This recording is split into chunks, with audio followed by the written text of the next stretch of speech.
ह्या नंतरच्या काळात आलेल्या वस्तू.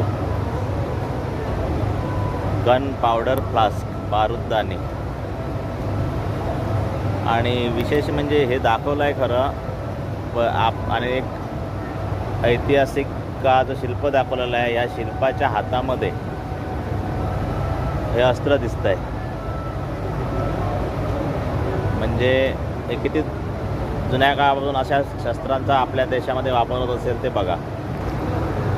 आणि मित्रांनो, दुसऱ्याच्या खांद्यावर ठेवून चालवायची बंदूक ती हीच.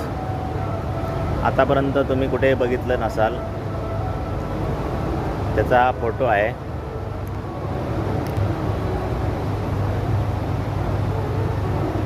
हे एक स्पेशल शस्त्र, बंदूक आणि तोफ.